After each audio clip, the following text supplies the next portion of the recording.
căng thẳng châu Âu tiếp tục chứng kiến những màn đọ sức giữa các nước. Theo nhà báo điều tra, Mỹ huy động khoảng 20.000 quân gần biên giới Ukraine.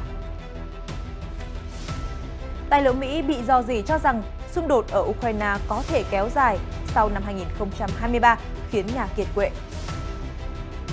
Nga tuyên bố kiểm soát 80% thành phố Bakhmut, Ukraine đáp trả.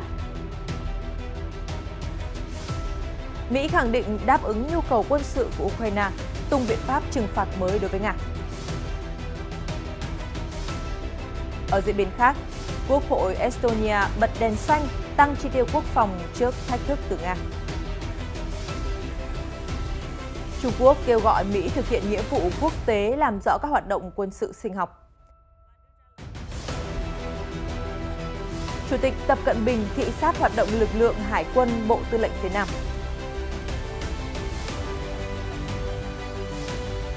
Triều Tiên bắn tên lửa, Nhật Bản rút lại cảnh báo ẩn ấp. Ông Trump kiện nhân chứng ở phiên tòa đòi số tiền 500 triệu đô la Mỹ. Hiệp định đối tác kinh tế toàn diện khu vực sẽ có hiệu lực đối với Philippines vào tháng 6. Tin giải trí, chiêm ngưỡng vẻ đẹp những bông hoa tulip đủ màu sắc ở trang trại New Jersey. Tất cả sẽ được chúng tôi gửi đến quý vị ngay sau đây.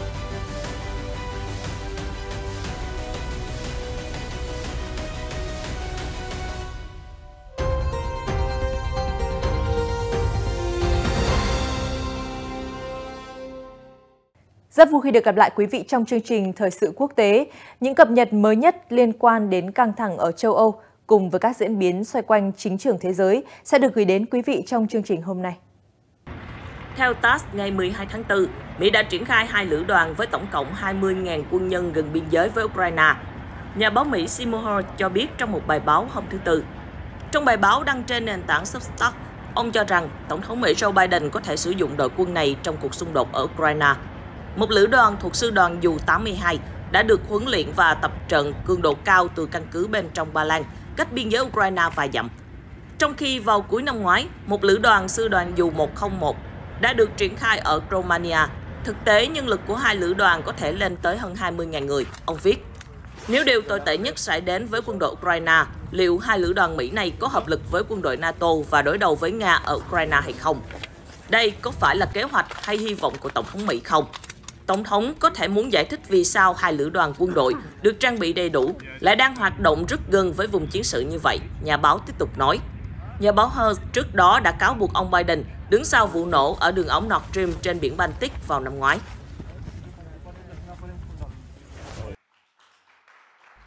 Theo tài liệu tình báo Mỹ được đăng trên Internet, cuộc xung đột ở Ukraine có thể kéo dài sau năm 2023. Nga khó có thể chiếm toàn bộ khu vực ở Donbass như mục tiêu đã đề ra. Thay vào đó sẽ lâm vào bế tắc, tài liệu cho hay. Sky News ngày 13 tháng 4 dẫn lời tài liệu nói thêm, cuộc chiến tiêu hao khốc liệt đã làm suy giảm lực lượng và kho dự trữ vũ khí của Nga đến mức có thể làm kiệt quệ Nga và tiêu tan mọi mục tiêu phát động chiến dịch quân sự của Moscow, dẫn đến cuộc chiến kéo dài sau năm 2023. Sky News không thể xác minh độc lập các tài liệu, trong khi quan chức Mỹ cho rằng một số thông tin đã bị thay đổi. Hàng trăm hồ sơ của Lầu Năm Góc đã bị rò rỉ trên mạng xã hội, theo AP. Chúng được cho là xuất hiện lần đầu ở phòng phát tán ngẫu nhiên Discord, một nền tảng mạng xã hội phổ biến với các game thủ. Mỹ chưa tìm ra người đứng sau vụ rò rỉ.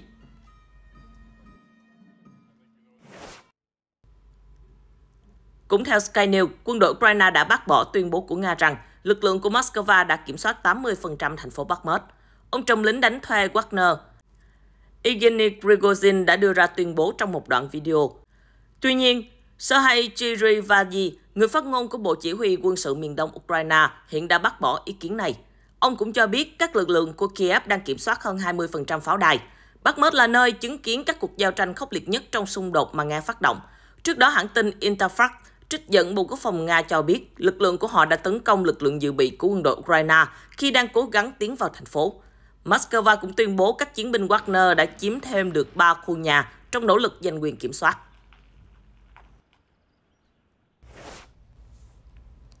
Bộ trưởng Quốc phòng Mỹ Lloyd Austin đã chào đón Thủ tướng Ukraine Denis Shmyhal tới Lầu Năm Góc hôm thứ Tư ngày 12 tháng 4.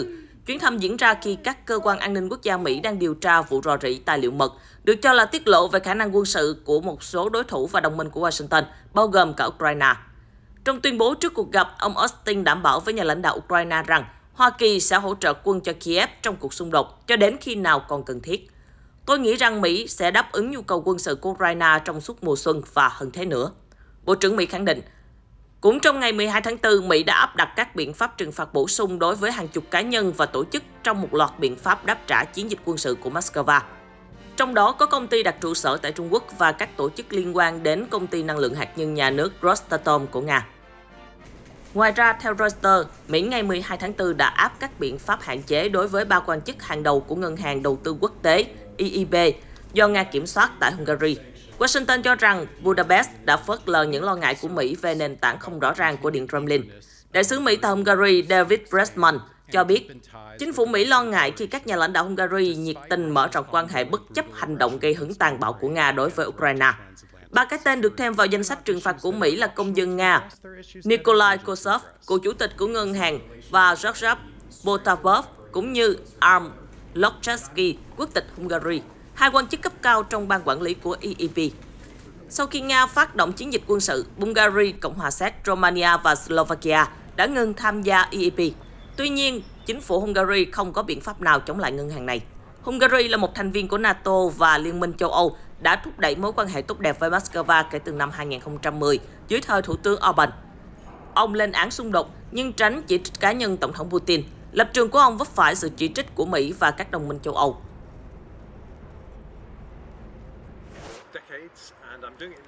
Theo Sky News ngày 13 tháng 4, Anh Quốc đã cam kết thêm khoản vay trị giá 400 triệu bảng Anh, tương đương 500 triệu đô la Mỹ cho Ukraine, nâng tổng số hỗ trợ ngân sách năm nay lên gần 900 triệu bảng Anh, gần 1 tỷ đô la Mỹ. Kho bạc cho biết số tiền này sẽ trang trải chi phí cho bệnh viện và trường học, cùng các dịch vụ khác của chính phủ. Bộ Tài chính Anh thông báo, nước này sẽ tổ chức hội nghị với Ukraine vào tháng 6 tới, nhằm huy động nguồn vốn tư nhân và quốc gia Đông Âu. Ngoại trưởng James Cleverly tuyên bố, Nga tiếp tục bắn phá Ukraine, phá hủy cơ sở hạ tầng nước này. Chúng tôi kiên quyết cam kết hỗ trợ Ukraine cho đến khi hòa bình đạt được theo các điều kiện của Ukraine. Tuyên bố được đưa ra khi Thủ tướng Anh tham dự cuộc họp của Quỹ tiền tệ quốc tế tại Mỹ. Tổng cộng Vương quốc Anh đã cam kết hỗ trợ 6,5 tỷ bảng Anh, tương đương 8,1 tỷ đô la Mỹ cho Ukraine, Reuters cho hay. Theo Reuters, Quốc hội Estonia hôm 12 tháng 4 đã bỏ phiếu ủng hộ Thủ tướng Kaja Kallas tại vị sau cuộc bầu cử vào tháng trước, đồng thời bật đèn xanh cho kế hoạch tăng thuế và chi tiêu quốc phòng của bà trước thách thức từ nước láng giềng Nga. Bà Kallas cho biết nước này cần bổ sung thêm kho dự trữ quốc phòng sau khi cung cấp vũ khí cho Ukraine. Estonia là nhà cung cấp thiết bị quân sự hàng đầu cho Ukraine, đã gửi số vũ khí với trị giá hơn 1% GDP nước này. Theo Thủ tướng Kallas, trong tương lai, Estonia sẽ cung cấp ít hơn và các đồng minh NATO cũng như những nước hàng xóm thân thiện sẽ cho đi nhiều hơn. Chính phủ của bà cũng đã bật đèn xanh cho việc tăng chi tiêu quốc phòng lên 3% GDP trong các năm 2024 đến năm 2027, từ mức 2,85% vào năm 2023. Mục tiêu nhằm tự trang bị trước mối đe dọa từ nước láng giềng Nga, động thái được tài trợ bằng việc tăng thuế. Nhà kinh tế trưởng Tonu Mersina của Swedbank Estonia nhận định, người dân sẽ bất ngờ và có thể phản đối kế hoạch tăng thuế, nhưng họ sẽ được xoa dịu bằng các chính sách tăng lương tối thiểu và miễn thuế. Theo đài CCTV, Trung Quốc kêu gọi Mỹ nghiêm túc thực hiện các nghĩa vụ quốc tế của mình và đưa ra lời giải thích rõ ràng về các hoạt động quân sự sinh học ở trong và ngoài nước. Tuyên bố được ông Uông Vân Bân, phát ngôn viên của Bộ Ngoại giao Trung Quốc cho biết vào ngày 12 tháng 4. Theo báo cáo phương tiện truyền thông, Bộ Quốc phòng Nga đã tuyên bố rằng Mỹ đã nối lại các hoạt động quân sự sinh học ở Ukraine. Dù Mỹ đã đổi tên chương trình, nhưng phía Nga khẳng định bản chất thực chất của các hoạt động này là sản xuất thiết bị cho vũ khí sinh học. Đáp lại các báo cáo, ông Uông Vân Bân khẳng định Mỹ cho đến nay đã không đưa ra được lời giải thích thuyết phục cho các hoạt động quân sự sinh học của mình và đã cản trở các cuộc đàm phán đa phương nhằm thiết lập một cơ chế xác minh cho Công ước Vũ khí sinh học. BWC, Mỹ tiến hành nhiều hoạt động quân sự sinh học hơn bất kỳ quốc gia nào trên thế giới. Đây cũng là quốc gia duy nhất từ chối xác minh về vấn đề này. Điều này từ lâu đã khiến cho cộng đồng quốc tế lo ngại nghiêm trọng. Người phát ngôn nói thêm, ông nói, Trung Quốc yêu cầu phía Mỹ giải thích chi tiết với cộng đồng quốc tế, tuân thủ các nguyên tắc, làm rõ các hoạt động quân sự sinh học cả trong và ngoài nước, đồng thời ngừng cản trở các nỗ lực quốc tế nhằm củng cố hệ thống quản lý an ninh sinh học và khuôn khổ pháp lý. CCTV trích lời ông Uông Vân Bân cho hay. Thông tin khác liên quan đến Trung Quốc, kênh CCTV đưa tin Chủ tịch Trung Quốc Tập Cận Bình đã thị sát hoạt động của các lực lượng hải quân thuộc Bộ Chỉ huy Chiến khu phía Nam trong ngày 11 tháng 4, đồng thời nhấn mạnh phải tăng cường công tác chuẩn bị và hoạt động huấn luyện cho lực lượng quân đội. Trong chuyến thăm, ông Tập cũng cho rằng Trung Quốc nên đẩy nhanh quá trình chuyển đổi và xây dựng lực lượng vũ trang theo hướng hiện đại hóa. Với định hướng này, quân đội Trung Quốc mới có thể cải thiện khả năng và ứng phó kịp thời với các tình huống phức tạp bằng những giải pháp phù hợp. Bắc Kinh luôn có quan điểm kiên quyết bảo vệ chủ quyền lãnh thổ, quyền hàng hải và các lợi ích liên quan trên biển, đồng thời cố gắng duy trì sự ổn định ở các khu vực lân cận, Chủ tịch Tập Cận Bình nhấn mạnh. Được biết, những phát biểu của Chủ tịch Tập Cận Bình được đưa ra sau khi Hải quân Trung Quốc vừa kết thúc một đợt huấn luyện chiến đấu thực tế xung quanh đảo Đài Loan hôm 11 tháng 4, trong bối cảnh căng thẳng giữa Bắc Kinh và hòn đảo này ngày càng gia tăng. Theo Reuters, ông Du Tích Khôn, Viện trưởng lập pháp viện của đảo Đài Loan đã cảm thấy bối rối với bình luận gần đây của Tổng thống Pháp Emmanuel Macron, tự hỏi rằng các giá trị của Pháp có phải đã lỗi thời hay không. Tổng thống Macron trong chuyến đi vừa qua tới Trung Quốc đại lục đã bình luận rằng Liên minh châu Âu nên thận trọng và tránh bị cuốn vào cuộc khủng hoảng tiềm tàng ở eo biển Đài Loan. Nhà lãnh đạo Pháp nhận định, nếu như điều bất trắc xảy ra ở khu vực eo biển do hành động của Mỹ và sự phản ứng thái quá của Trung Quốc, thì châu Âu cũng nên tránh can dự. Ông Macron còn kêu gọi Liên minh châu Âu giảm phụ thuộc vào Mỹ và trở thành cực thứ ba, thay đổi một thế giới có hai cực Washington và Bắc Kinh hiện nay. Sau khi Tổng thống Pháp đưa ra các bình luận, ông Du Tích Khôn, quan chức hàng đầu ở đảo Đài Loan, ngày 11 tháng 3 đã thể hiện ý kiến trên Facebook, tự hỏi rằng Pháp có còn theo đuổi các giá trị tự do hay không. Phải chăng các nền dân chủ tiên tiến có thể nhắm mắt làm ngơ, bỏ mặc sự sống chết ở các nơi khác? Trích bài đăng của ông Du, một trong những người sáng lập Đảng Dân Chủ Tiến Bộ, hiện đang nắm quyền ở Đài Loan. Ông Du nói thêm, các hành động của Tổng thống Pháp, nền dân chủ hàng đầu thế giới, khiến cho tôi cảm thấy thật khó hiểu. Pháp cũng như hầu hết các quốc gia khác không có quan hệ chính thức với đảo Đài Loan.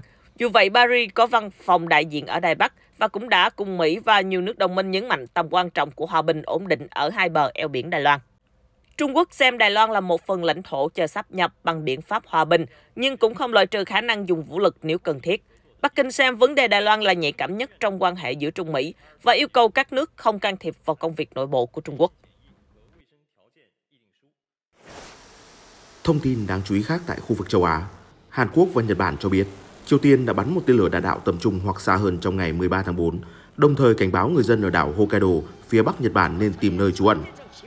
Reuters đưa tin, Tham mưu trưởng Liên quân Hàn Quốc cho biết vụ phóng được thực hiện vào buổi sáng 7 giờ 23 phút theo giờ địa phương từ một vị trí gần với Bình Nhưỡng.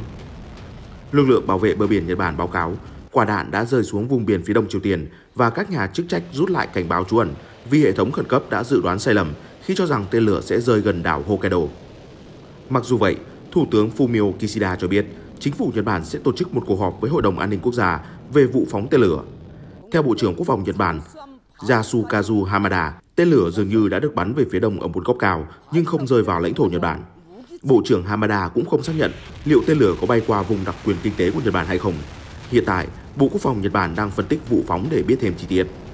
Trong khi đó, quân đội Hàn Quốc cho biết đang duy trì tình trạng báo động cao và phối hợp chặt chẽ với Mỹ.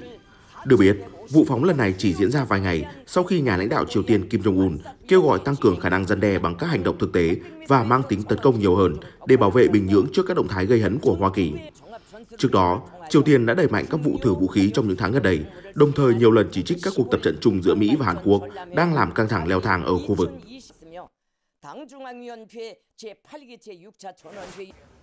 Chuyển sang thông tin đáng chú ý tại Mỹ, cựu Tổng thống Mỹ Donald Trump đang kiện cựu luật sư Michael Cohen của mình với số tiền hơn 500 triệu đô la khi ông Cohen là người làm chứng chống lại ông Trump trong phiên tòa tại thành phố Manhattan. Theo cáo buộc từ công tố viên quận Manhattan, luật sư Cohen đã thanh toán 130.000 đô la cho ngôi sao phim người lớn Stormy Daniels để cô này không tiết lộ mối quan hệ với ông Trump trước khi cuộc bầu cử năm 2016 diễn ra. Sau đó, cựu Tổng thống Trump đã hoàn trả cho luật sư Cohen khoản thanh toán nói trên. Đây là một trong những vi phạm của ông Trump cùng với những hành động làm sai lệch hồ sơ kinh doanh khác. Trong phiên tòa tại Manhattan, luật sư Michael Cohen từng được xem là người thân cận của ông Trump nhưng lại trở thành nhân chứng quan trọng nhất.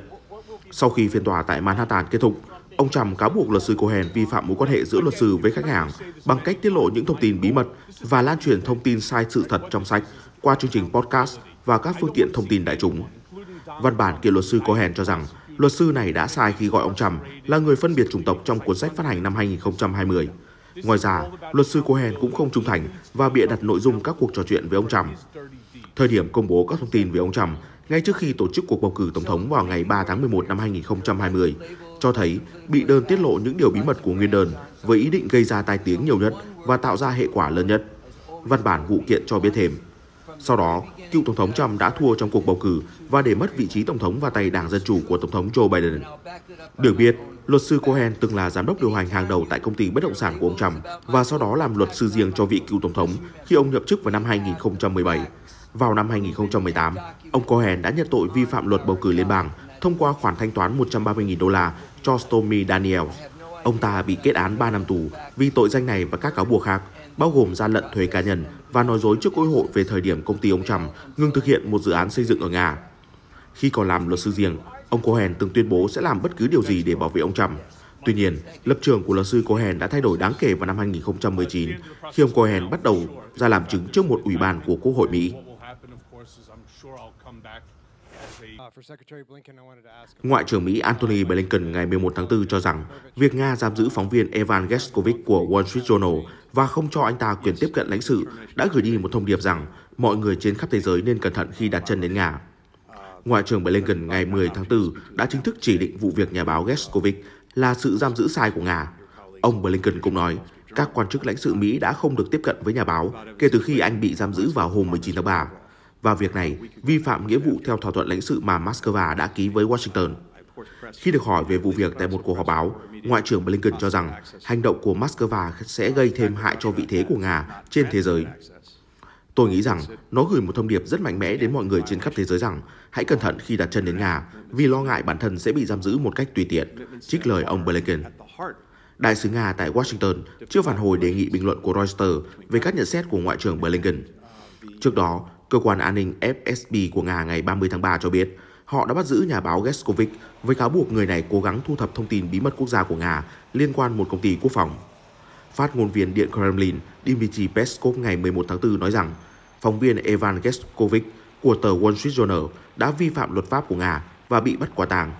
Tất nhiên, tòa án Nga sẽ đưa ra quyết định tiếp theo, ông Peskov cho biết. Theo Reuters, hơn 99% các vụ án hình sự ở Nga kết thúc bằng việc cơ quan công tố kết tội bị cáo. Nga chưa công bố bằng chứng trong vụ việc liên quan nhà báo Mỹ. Quá trình điều tra tố tụng đang tiến hành bí mật vì Nga cho biết các tài liệu vụ án phải được giữ kín.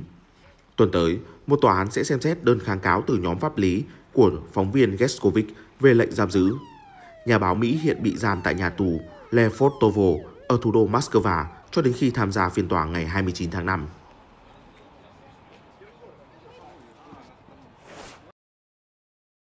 Ngay trước chuyến thăm của Tổng thống Mỹ, cảnh sát ở Bắc Ireland hôm 11 tháng 4 cho biết đã thu giữ 4 vật nghi ngờ là bom ống được phát hiện ở nghĩa trang gần thành phố Londonderry. Sở Cảnh sát Bắc Ireland đã công bố hình ảnh các vật nói trên. Chúng bị nghi là thiết bị nổ tự chế bằng kim loại. Báo cáo về các vật đáng ngờ được đưa ra chỉ vài giờ trước khi Tổng thống Mỹ Joe Biden đến thành phố Belfast, cách Londonderry khoảng 110 km về phía đông nam. Hôm 10 tháng 4, cảnh sát Bắc Ireland cho biết một số người đeo mặt nạ đã tấn công một xe cảnh sát bằng bom xăng và các vật khác tại một cuộc diễu hành phản đối thỏa thuận thứ 6 tốt lành ở Londonderry. Cảnh sát nhận định 4 thiết bị tự chế được tìm thấy ở khu vực nghĩa trang có liên quan đến cuộc diễu hành trước đó. Việc phát hiện những thiết bị này là một diễn biến nguy hiểm và đáng lo ngại, quan chức Bobby Singleton cho biết. Bom ống là thiết bị nổ tự chế thô sơ được các chiến binh ở Bắc Ireland sử dụng trong quá khứ và thường có kích thước bằng một quả lựu đạn cầm tay. Chúng được tạo ra bằng cách lấp đầy một đoạn ống bằng chất nổ. Cảnh sát cho biết đã rời khỏi nghĩa trang sau khi hoàn tất khám nghiệm hiện trường. Vào tháng 3, cơ quan tình báo MI5 của Anh đã tăng mức độ đe dọa ở Bắc Ireland lên mức nghiêm trọng, mức cao thứ nhì trong hệ thống cảnh báo nguy cơ tấn công cực đoan, gồm 5 cấp ở Vương quốc Anh.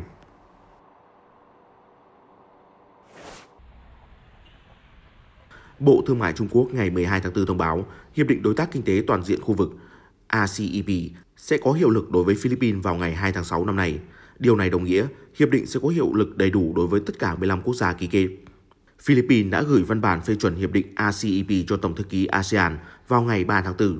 Trung Quốc là đối tác thương mại lớn nhất của Philippines, nguồn nhập khẩu hàng đầu và thị trường xuất khẩu lớn thứ ba. Theo các quy tắc của RCEP, Philippines sẽ áp dụng ưu thuế quan mới đối với Trung Quốc trong thương mại hàng hóa, bao gồm ô tô và phụ tùng, một số loại sản phẩm nhựa, sản phẩm dệt may, điều hòa không khí và máy giặt. Sau giai đoạn chuyển tiếp, thuế suất đối với các sản phẩm này sẽ dần dần giảm xuống 0% từ mức hiện tại từ 3% đến 30%. Việc thực hiện đầy đủ hiệp định RCEP sẽ giúp mở rộng quy mô thương mại và đầu tư giữa Trung Quốc và các nước ký kết RCEP, đáp ứng nhu cầu mở rộng và nâng cấp tiêu dùng của Trung Quốc, củng cố chuỗi cung ứng và công nghiệp khu vực, đồng thời thúc đẩy sự thịnh vượng và phát triển lâu dài của kinh tế toàn cầu. Ngày 12 tháng 4, các sinh viên Chile đã đối đầu với cảnh sát khi tổ chức tuần hành phản đối luật mới kêu gọi các hình phạt nghiêm khắc hơn đối với các tội chống lại cảnh sát.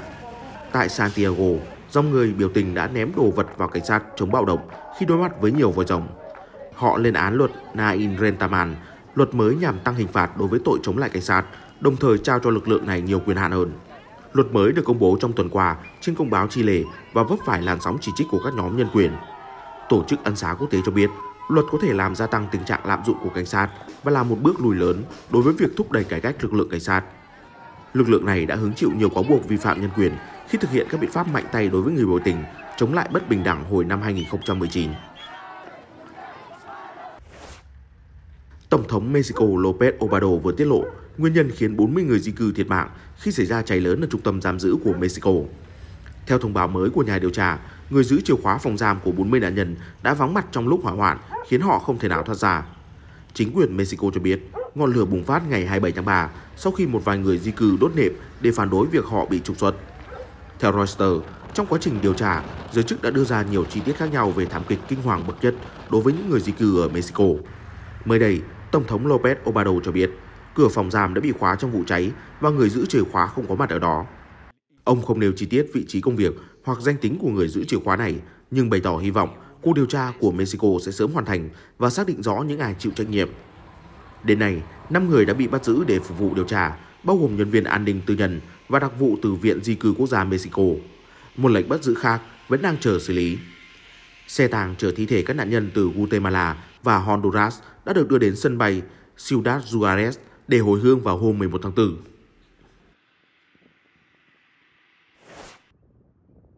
Đỏ, vàng, hồng và nhiều màu sắc sặc sỡ khác, đó chính là những bông hoa tulip nở rộ trên trang trại Danton của New Jersey. Lễ hội hoa tulip năm nay bắt đầu vào ngày 30 tháng 3 và hiện có 1 triệu bông hoa đang nở rộ, theo trang web của ban tổ chức. Đến với lễ hội, du khách có thể thưởng thức vẻ đẹp của hoa hay có thể mua về với giá phải chăng $2 cho một bông tulip hoặc 10 bông với giá $10. Theo Reuters, giá vé tham gia lễ hội dao động từ $12 đến $16, tùy hình thức trực tuyến hay trực tiếp. Lễ hội năm nay kết thúc vào ngày 21 tháng 4.